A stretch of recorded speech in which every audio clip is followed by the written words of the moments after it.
and welcome to the daily newscast within the United Countries special by First Ukraine. You can find us at the frequencies available at our website, firsta.com. Taras Chechko is working for you in the studio. Thank you for joining us. The threat of independence, military losses of the economy, and corruption. These are the three main challenges, according to Prime Minister Arseniy Yatsenyuk, which Ukraine is to address. He presented to the parliament the government's action program for 2015-2016. The head of the cabinet, in particular, offers to adopt largest ever defense budget of Ukraine and to focus on the development of the agricultural sector to bring Ukraine into a global food market. The program also envisages plans to introduce a public competition for all positions in the civil service and to conduct a full recertification of 9,000 judges. The present document, Yatsenyuk assures, meets the coalition agreement and should bring Ukraine into the EU and NATO.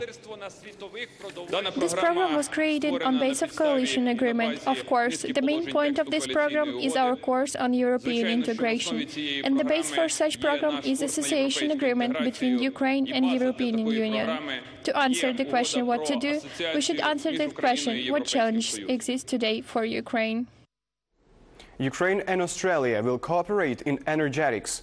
It was agreed by the President of Ukraine and Prime Minister of Australia. In this country, Poroshenko is with a state visit. Together with the head of the Australian government, Tony Abbott, they discussed the use of Australian uranium for domestic nuclear power plants and supply of coal to Ukraine. The press service of the president reports. Petro Poroshenko thanked for $100 million aid which Canberra plans to give to Kyiv through the IMF and for support of Ukrainian troops.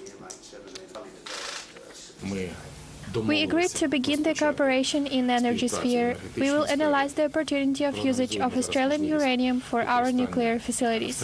Prime Minister gave the order for adaptation of Australian coal supplying on the Strait Bay without mediators from the biggest Australian company. It will strengthen the energy independence of our country. We had a conversation about participation of Australia in donor conference in Brussels on the beginning of the next year. I invited Prime Minister of Australia, Anthony Abbott, to visit Ukraine and to open Australian embassy in Kyiv. We are contributing about $100 million to the IMF support for Ukraine. We have recently delivered, or are in the process of delivering, about $2 million worth of non-lethal assistance to the Ukrainian military. And we are beginning a capacity building program where Australia will assist elements of the Ukrainian government in the Ukraine's economic and institutional transformation. And in the Cathedral of Saints Peter and Paul in Melbourne, Petro Poroshenko, along with Tony Abbott, prayed for those who had died in the crash of the Malaysian airliner. They remembered the fallen heroes of Heaven 100 and soldiers who had sacrificed their lives in the Donbas. The Ukrainian guest was met by the Ukrainian community of Australia near the cathedral. The president thanked the diaspora for their attention to the motherland. In Kyiv, for the first time, there is special representative of the Vatican and the Pope, Cardinal Christoph Schönborn. He met with representatives of the Ukrainian Council of Churches and religious organizations. The Cardinal says it is an act of solidarity with Ukraine of all the Christians of the world. The meeting was attended by the representatives of all churches except the Ukrainian Orthodox Church of Moscow Patriarchy, which did not respond to the invitation. Head of the Ukrainian Orthodox Church of Kyiv Patriarchy, Metropolitan Filaret, said that during the Cold War, the solidarity of world churches helped to keep the peace. We think that in this time, the great Roman Catholic Church, European Union and American and Ukrainian churches, all of them are able to make the aggressor to cease fire. The United States will reinforce sanctions against Russia because Moscow is producing a new ballistic missile. This was said by representative of the U.S. Defense Ministry, Brian McCann. He said that the Committee of the Chief Staff estimated the risk According to Washington, Moscow's acts are contrary to the Treaty of 1987. The document bans the production and testing of ground-based and medium-range cruise missiles. In response to these violations, the U.S. plans to introduce new economic restrictive measures against the Kremlin. Students of Georgievsky Medical University of Simferopol are against joining 7 higher education institutions into a single one and their subordination to the Ministry of Education of Russia. They believe that their university does not have to become a part of the Crimean Federal University. The merger of the medical educational institution with the others was planned by local self-proclaimed authorities. Students say it will affect the level of training of doctors, international recognition and reputation of the university. Future doctors have rallied for the second time within the week, and they warn on the 1st of September, hundreds of domestic and international students will leave Simferopol Medical University. It will influence our education and our practice, our future as doctors. We have to be under the control of the Ministry of Healthcare, not the Ministry of Education. Future doctors should be doctors, not teachers or biologists. With the diploma that will be given us by the Ministry of Education, we won't have the practice. We will lose all the clinical basis. We will lose our future. Russia is reducing railway operations with Ukraine. Starting from the 14th of December, 4 routes from Moscow will be cancelled, 2 transit routes and 1 to Odessa and Kiev. Whether passengers will feel inconvenience, our correspondent has learned.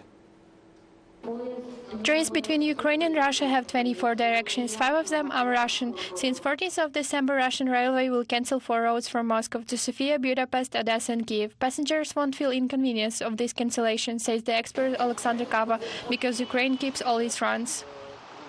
Now and before, the majority of trains that were going as a connection between Russia and Ukraine were trains of Ukrainian Central Railway. That's why all the trains of this destination will continue their work, and I think that citizens won't feel any inconveniences. The low profitability is the explanation of the cancellation of routes in Russia. Even travelers are telling about the decreasing of the passenger traffic. Metro got back from Moscow recently. There were about 10 people without tickets at the same car of the train with me. At the entrance of the Kyiv railway station, conductors are gathering people in order tickets not to be bought by them. Are there less passengers? Yes, their number has decreased, but the one who needs still get here. At the pay desk of the Kyiv railway station, we got specific statistics. Tonight, trains to Moscow are half empty. There are even more empty seats during the period of New Year holidays.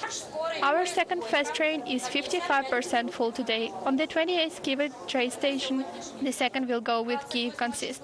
On the 29th, the sixth one goes every other day. I'm saying that for the second as one on the 28th of December, there are only 20% are sold. Ukraine is not planning to decrease the number of trains to Russia within the country for New Year and Christmas holidays. 12 additional trains are assigned for 135 roads. Roman Konton, Yevhen Chizhik, Alexander Samoilov, Alexandra Samoilenko, First Ukraine. The holidays are coming. In Europe, the Christmas season is in its full swing. Cities are taking on bright lights. Christmas trees are being placed on the main squares, and people are running about shops in search of gifts. More about the festive fever in the following story. Christmas here. Many European capitals began to shine with bright colors.